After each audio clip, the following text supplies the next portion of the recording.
Welcome back to another review. So recently in the channel I've reviewed a couple of tablets and one of them was the iPlay 30. This is the successor or the next model up from that particular model. This is the iPlay 40. Now Allcube sent this out to me in exchange for this video. That is why I have it a little bit earlier, because it's currently under what they call like a pre-release sale at the moment. So we'll be selling for around about 180 US dollars or about 145 euros. We have a 2K screen on this particular model, which is 10.4 inches. It's a very nice screen. It's not as bright as the iPlay 30s, which is a crazy 600 plus nits. This one I am measuring with white, about 380 nits maximum brightness. The good thing about this particular screen is the resolution is quite high. So it's 2000 times 1200. Delivering a sharp, bright, vibrant display that is fully laminated. Touch response is very good on the screen. I haven't had any problems with it now in the time I've been using this tablet, and we have a full lot of settings in there as well in the settings menu for the display, so we can adjust the white balance if you wanted to do so. The scaling as well can be adjusted. There is a reading mode, and there's also the eye care mode as well, removing the blue light on it. So it's got everything there. But one thing is missing though, we don't have full screen gestures for some reason with the particular firmware on this one. So great display. Now it has quad speakers as well, 4 of them to either side. And this does add definitely quite a bit of depth when playing back media, when gaming on it. And here is a sample of those speakers at 100% volume.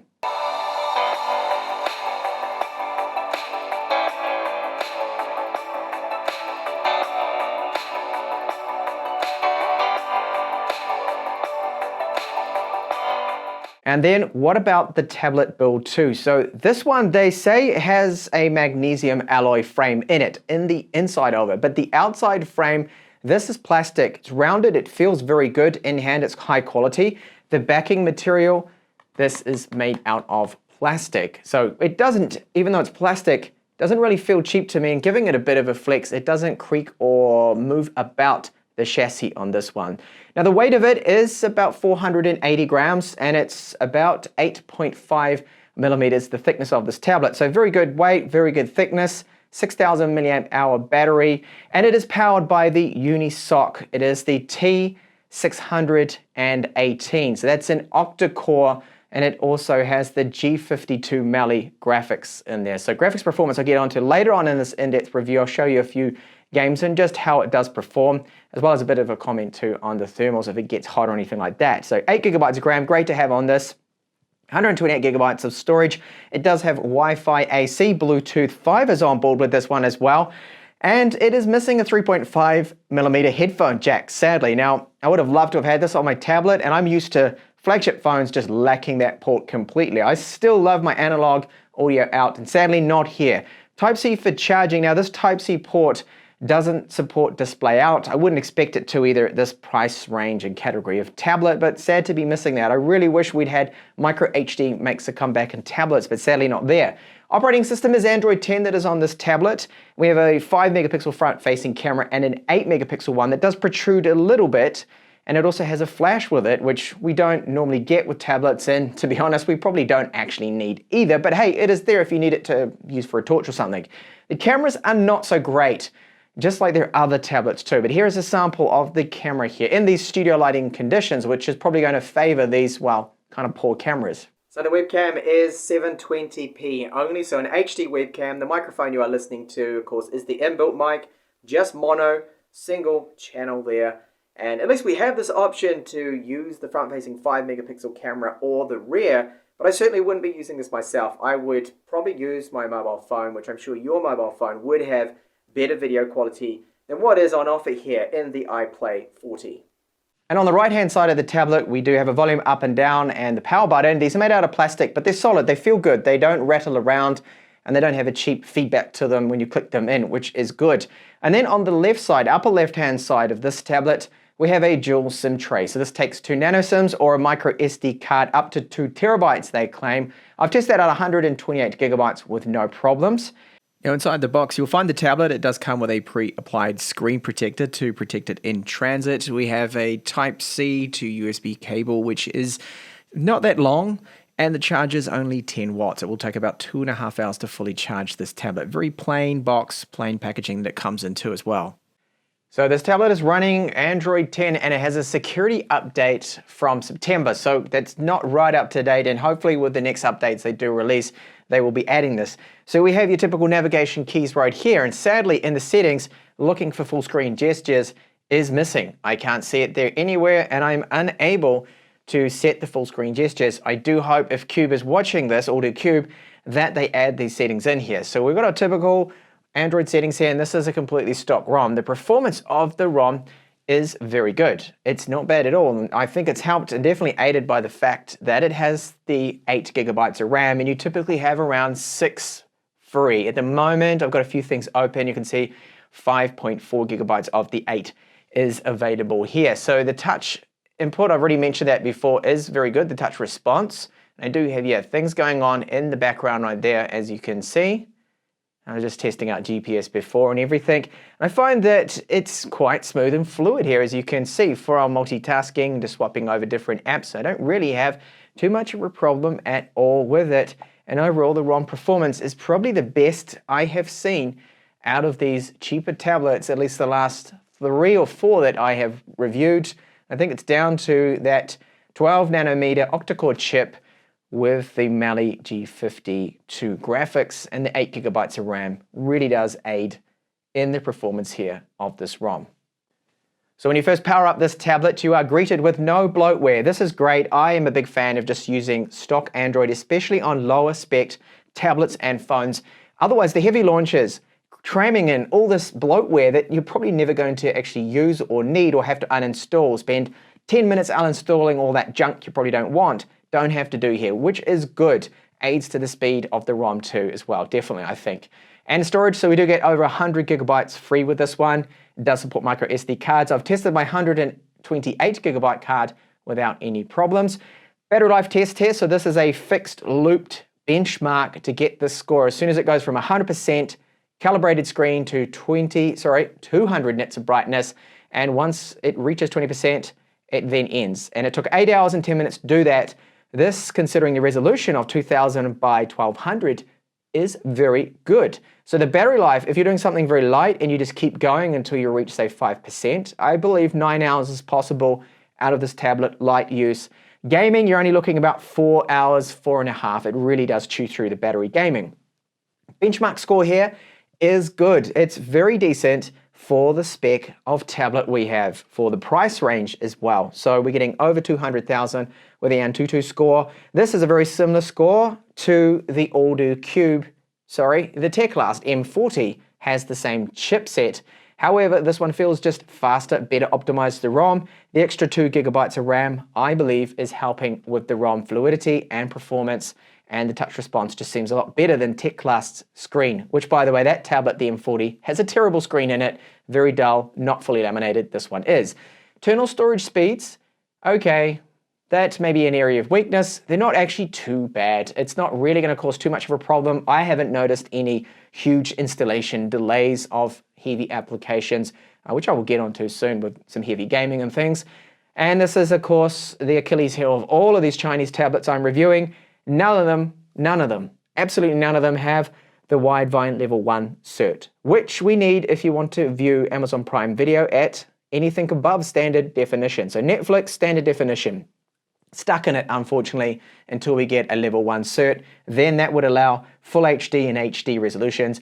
Disney Plus, that actually does work on this tablet. I've installed it, it does work, and that is great to see. GPS is not amazing, but at least we do have it on board here. So this GPS doesn't support a hardware compass, okay? So I don't know if you need that, probably not. I wouldn't be using GPS on this tablet. My phone, that fills the gap there, my phone, definitely. Wireless speeds are reasonable for the price. I was expecting these kind of results. So normally around 200 is the maximum I can get, but I did manage to get 162 megabits per second. Away from the router where the signal drops down, the point that I test with all of my tech, we're getting over 100, and that is my absolute bare minimum, so it's still decent there. And remember that this is on wireless 5G, okay, so 2.4G wouldn't probably be as fast, but you have slightly better range, normally that is. And there's 4G support with band 20, 28 dual SIM LTE support here. One thing to point out too, before I said that we had FM radio on board, sorry, we don't actually. I'm getting confused because the last tablet with this chipset did have the FM radio, but here, as you can see, it is missing. There is no FM radio enabled, although it should actually be there with the chipset, but maybe they haven't included the app for the FM radio. PDF files and ebooks now. So these files do look good on this. This is a PDF. It's quite a heavy one that I intentionally always test out. And the performance is reasonable. So it's not going to be an iPad Pro. Definitely not. There is the occasional little bit of lag. If you skip ahead, you can see. But very, very good to catch up. As you can see, when I'm skipping ahead or skipping back and going forth, it's very quick. This is probably one of the best so far I've seen for reading these heavy PDF files, considering the price of this tablet, of course, under $200 US. Double tapping, bringing that in to read the text, look a little bit closer, no problems. And because it's such a nice sharp resolution, this 10.4-inch IPS screen does look very, very good for this kind of use for your PDF files. Let's have a look at eBooks now. Not really too bad at all. It's not, I wouldn't really call this lagging behind, and it shouldn't with an ebook. That's very good. And zooming into the text again, text is looking great. You can use it in portrait, not just landscape. Depends on how you want to hold it. Remember, the tablet weight is about 480 grams, which is not bad, and it's thin, so it is comfortable to use as an ebook and PDF reader. What about YouTube playback? So this is one of my reviews of a mini PC that I reviewed in the channel with the GTX 1650, and it's running at 1080p. I will just show you that. See right here, 1080p, 60, good. Looks really nice on the screen. The only thing is we do get the borders top and bottom because it's not a 16:9 aspect ratio screen. You can see just a little bit of a border there. And if I was to skip ahead, depending on your internet connection that is, just move this along. It doesn't take too long to cache that and be up and running. So this tablet is perfect for YouTube. Now onto gaming performance. So this title here is Genshin Impact, and it is very demanding. It's a console port. You can also get this game on PC, PlayStation 4 and iOS. Very, very demanding, and I'm really quite surprised at how this is performing. So when I first load the game up, there are some definite noticeable lags, frame dips. But right now this performance it's actually really quite good. So when I go into the menu, this often does lag a little bit. You'll see here with the settings, what I've done is graphics, I have that set to, well, it's custom it's showing, but it really is the lowest default preset. And I've just changed it from 30 frames per second to 60, just trying to make that a little bit quicker and smoother. And I'll go to an area where there should be a few enemies around. I think it was just up here. Oh, I can't seem to find it now. Oh, here we go. And overall, yeah, it's really performing quite well. All right, there's one enemy up there. So I just go over to, I'll change the character over to Amber. See if this is gonna lag out on me. Now this can be tricky on other tablets I wouldn't even bother, like their TechTablets M40. You can still play this game with a similar kind of performance, but it just didn't seem as smooth as this. And the AudioCube iPlay 30 will not be this smooth either, quite laggy. So really, decent, surprising performance so far out of playing this game. I'm so surprised to see how playable it is.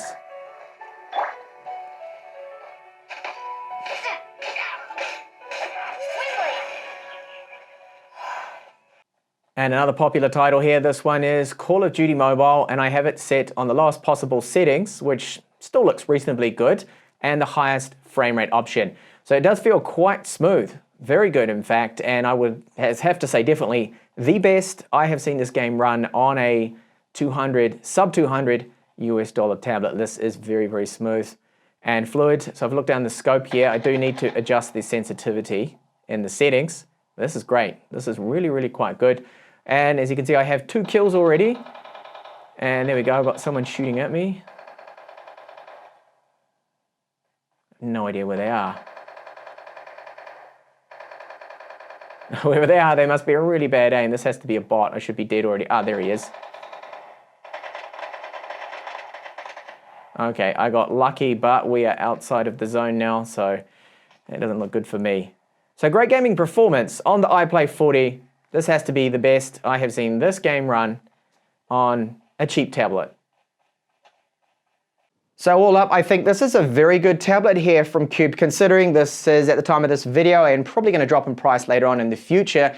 It's $180 currently on pre-order, or about 145 euros. For that, I think it's fantastic value for money. You're getting a very nice, fully laminated IPS screen with a great sharp resolution, 2000 by 1200.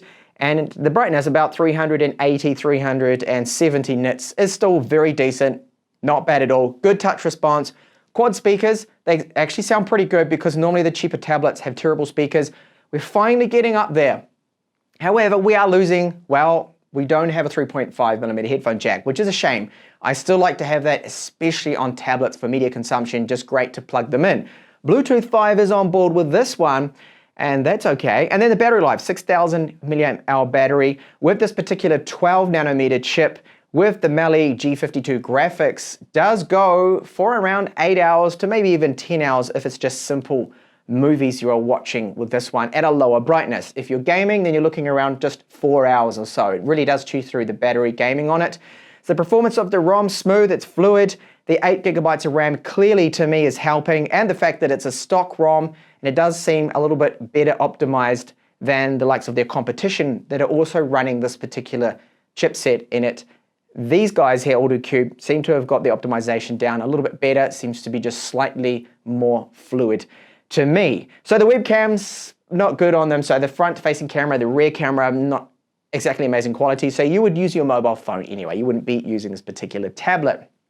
It comes down to then the widevine level 1 cert is a big one for me. Such a nice screen. It's just a huge shame that we cannot enjoy it. Watching Netflix or Amazon Prime Video in full HD would be great on this tablet, but I'm stuck in standard definition, sadly, with this. Now, Disney Plus, if you're getting this for your kids, Disney Plus is in the Play Store, it installs, it does work, so that is at least one thing that it does do here. So overall, for the price it's selling for, we've got another decent tablet, and out of the last 3 tablets I have reviewed in the channel, this one has the best build, and overall, I think it's the best.